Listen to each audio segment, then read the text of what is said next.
আসসালামু আলাইকুম গাইস, সবাই কেমন আছেন? আবারও চলে আসলাম আপনাদের সাথে আরেকটি ট্রাভেল ট্রিপ নিয়ে। আমার এবারের ডেস্টিনেশন হচ্ছে মিশর।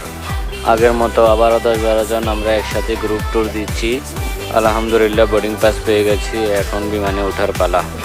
এবার ফ্লাই করছি আবুধাবি থেকে মিশরের স্প্যানিশ সিটিতে। মিশর যাওয়ার পর কোথায় কত টাকা খরচ পড়বে, ভিসা কস্ট কত, সব কিছু আমি বলে দেবো এই ভিডিওতে। তো আলহামদুলিল্লাহ আমরা এখন মিশরে এসে পৌঁছে গেছি। এখন আমাদের ইমিগ্রেশনের পালা।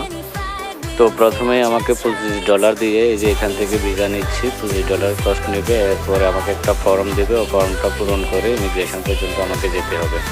এই যে এখানে লোকটাকে দেখছেন, এখানে আবার $8 পেমেন্ট করতে হয়। কেন পেমেন্ট করতে হয় আসলে এটা আমার বোধগম্য নয়। যাই হোক, আলহামদুলিল্লাহ ইমিগ্রেশনের সব কার্যক্রম শেষ করে এখন আমি এয়ারপোর্টের বাইরে চলে আসলাম।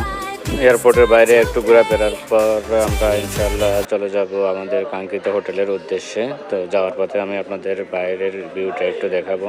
এটা হচ্ছে এয়ারপোর্ট এরিয়া। এয়ারপোর্ট থেকে বের হলে সেম লাইক সৌদি আরবের মতোই, তবে রাস্তাঘাট সেম আমাদের বাংলাদেশের মতোই, এত উন্নত না। তো যাই হোক, শেষ পর্যন্ত আমরা চলে আসলাম আমাদের কাঙ্ক্ষিত হোটেলের পাশেই। হোটেলের পাশ থেকেই আমরা পিরামিডের ভিউটা দেখতে পাই। এটা অল্প একটু আমাদের হোটেল থেকে। ধন্যবাদ, সবাই ভালো থাকবেন, আল্লাহ হাফেজ।